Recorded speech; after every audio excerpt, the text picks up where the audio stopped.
Man, Rooster, it's gotta be 5 o'clock somewhere.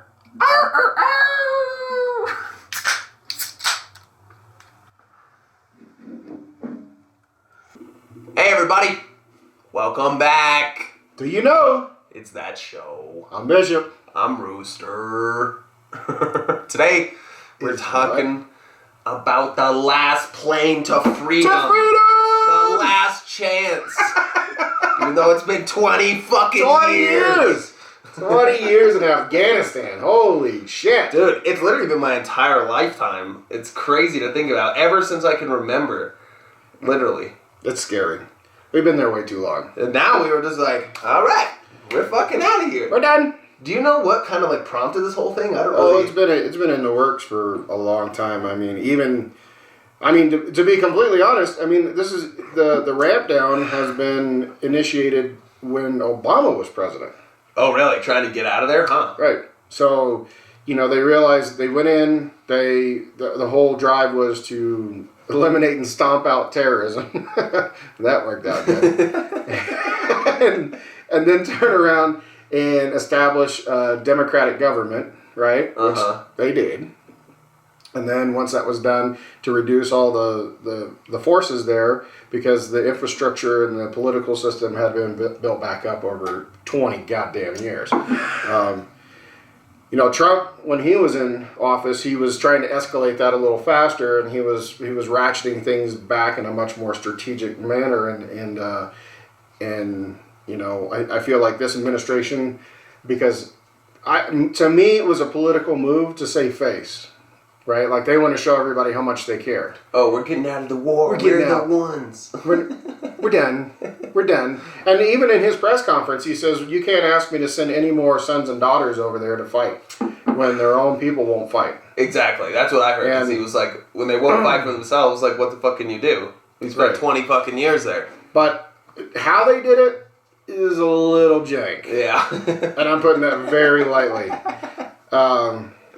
It's crazy. When he gave when the president gave the press conference and he says, we're not going to have a repeat of Saigon. We're not going to be lifting people off the embassy. Dun dun dun. Incoming helicopter. Are you cleared for takeoff? We're going to throw some ropes now. We're not actually landing this time. No. This is kind of like World War Z. We can't have other people climbing up like little ants. And then those military planes leaving and the images all over. Oh my God. Hundreds of people. Everybody has to have seen that by now. That is crazy. Like, how do you... I understand being desperate enough to try to do that and get out of there. That's fucking terrible. But thinking that you're going to survive climbing onto the landing gear of a taking off plane, like... Thanks, Hollywood. Obviously, women and children and families sitting on like the lower wing, just like sitting, like they're not gonna fall off as soon as the fucking plane takes off. It's insane. Well, they just thought that if there's enough people that they wouldn't actually just ram right through them. Yeah. Well, no, you're wrong. And they're leaving. They even found the one guy. Last plane to freedom. Yeah, they found the one guy in the landing gear. When they landed at the Air Force bases they were traveling to, and his little body fell out of there. It's just a shame. It really is. And I understand, but there's this huge thing that happens, and we always talk about this. We as a species, we don't learn from our mistakes in history. We weren't the first ones in Afghanistan. Right? Yeah. The Russians were there for a long time trying to do the same thing. Only difference is back then we were actually supplying them with weaponry to fight the Russians. Wow. Yes. I did not know. Yes. Interesting. Very, very crazy.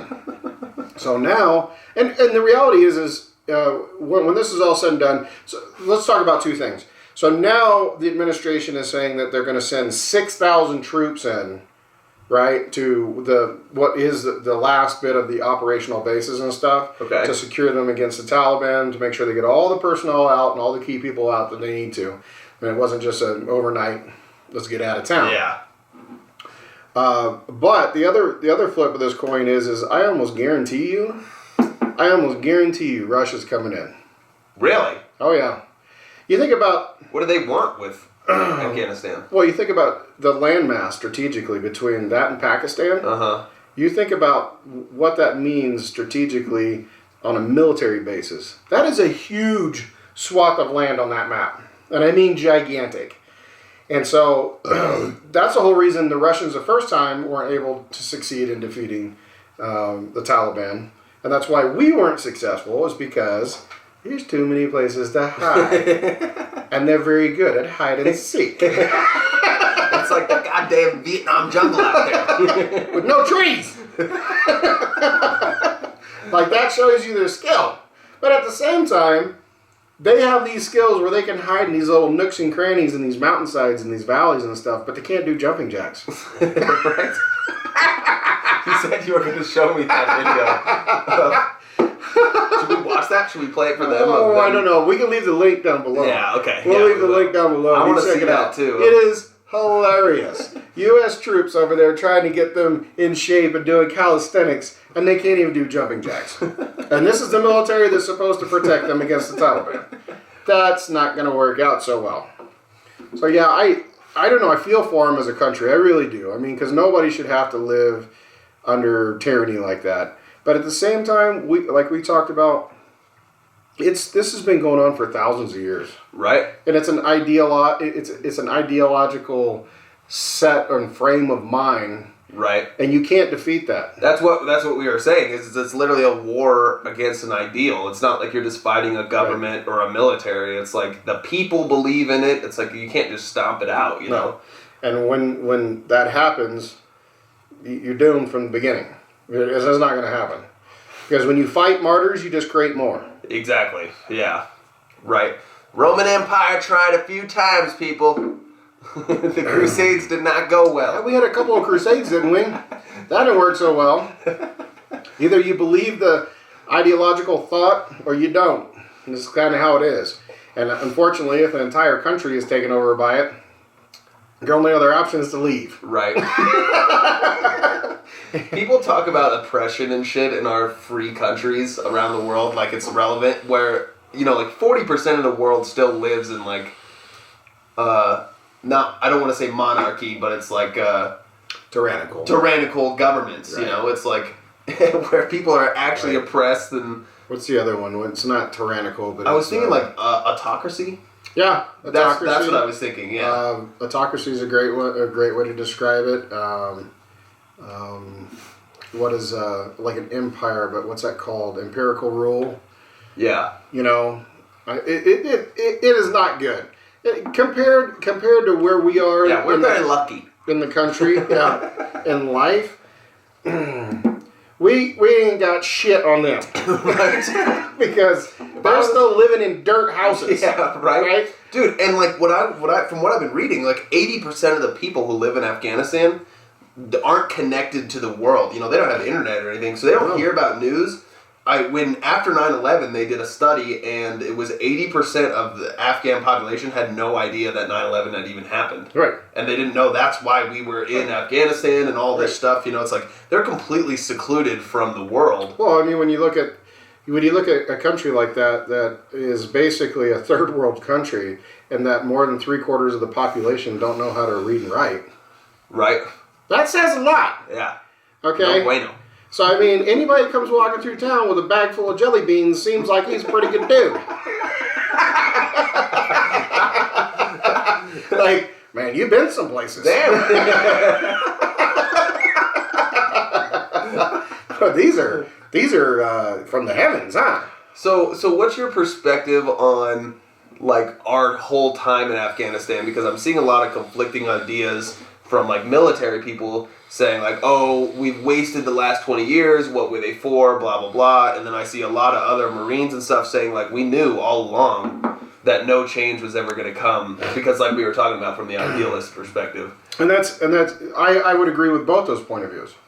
I would agree with both those point of views because strategically, when you talk about military action, now 9/11 was a horrific event. I will always remember where I was and what I was doing during that day. Where were you? Tell us. I will in a second. But when you look at what kind of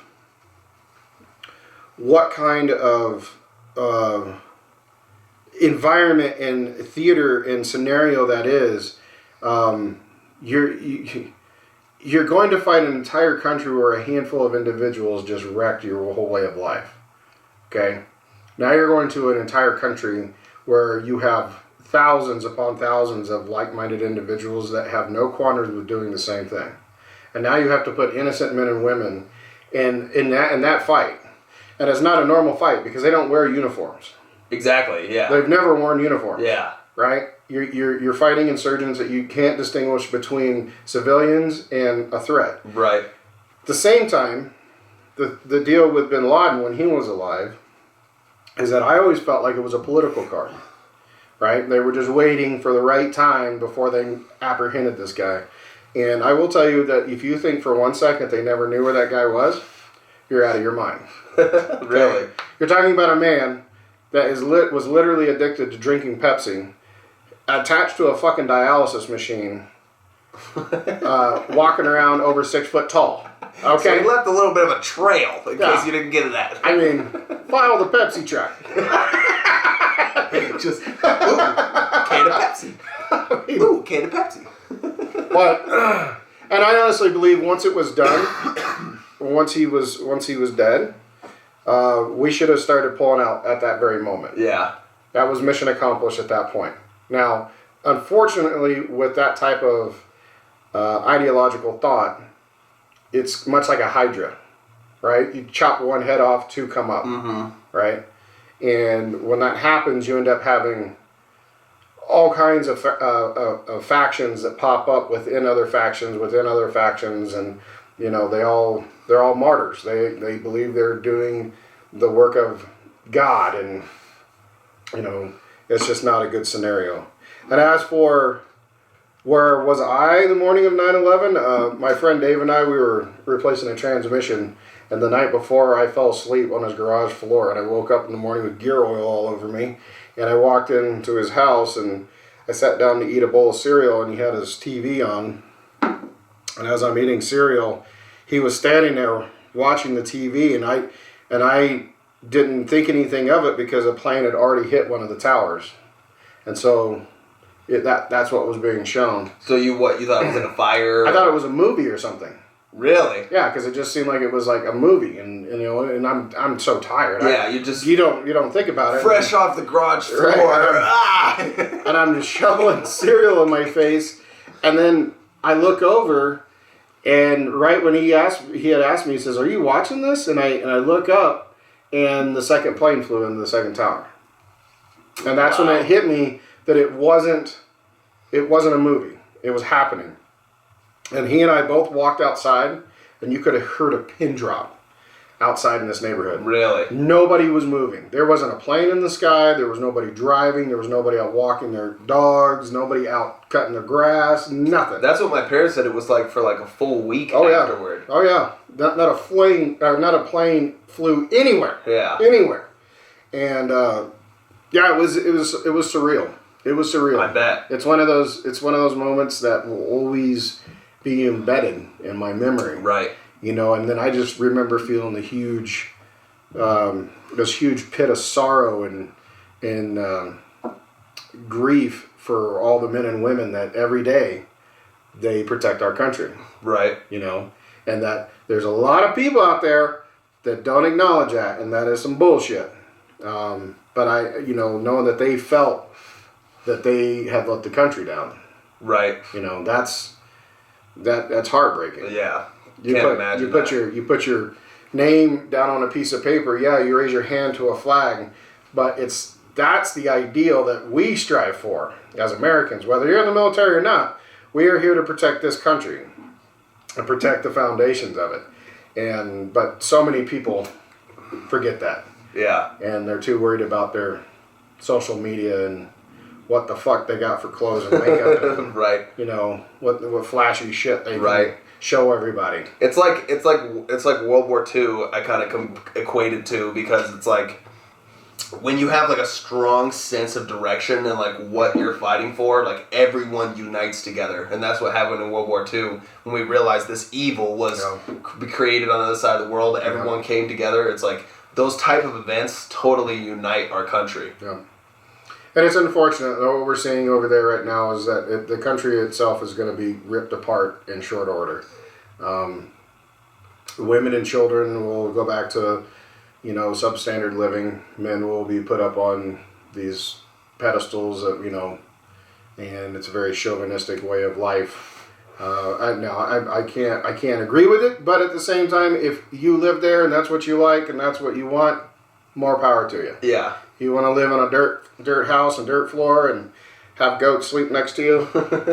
I mean, right ahead. It's the whole, American and freedom ideal is to each his own. Everyone gets to decide. But, it's when you start to impede on people's rights and, create slaves and you're actually, torturing people and shit. That's when we feel like we got to put our hand in. But at the same time, if you grow up in an environment like that where all your wants and needs are, you don't need to learn how to read and write. You just learn how to speak. And if you're a farmer or you're a herder or something, and that's your life because it's part of the community and that's what you are, yeah, and you're completely content, then what else do you need? Exactly. Like you said, they don't need the internet. They don't need the news. Right.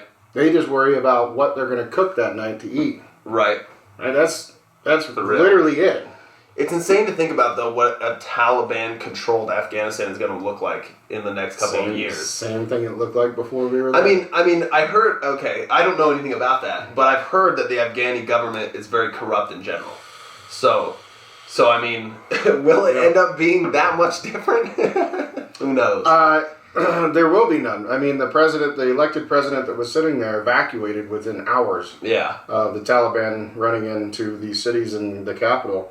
And that's why the video everybody can see online is that you got these heads of this Taliban faction that are sitting literally within the presidential chamber. Wow. Yeah, they're done. They're done. They're done. Them brakes ain't working. Yeah.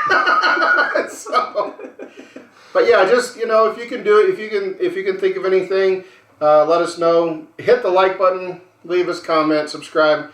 Let us if you know people that can make an impact over there. I'm sure there are people there that will need it. I know they'll need a lot of medical and food aid over the next few months, and I'm sure there'll be a lot of people that are popping up doing those things for the humanitarian effort. And they'll probably that I will always agree with. But as far as politics go, this country needs to stop sticking their nose in other people's shit. Right. We just need to take care of our own and take care of our own interests and. That was not our own interest. Right. We should have went in and did exactly what we were supposed to do and got out. Yeah. Not been there for 20 years. Yeah. So, but unless the next round is on you, we gotta go. We gotta go. Thanks, folks. Cheers. That does it for today's video, guys. Thanks for watching. Be sure to leave a like and subscribe to, that show.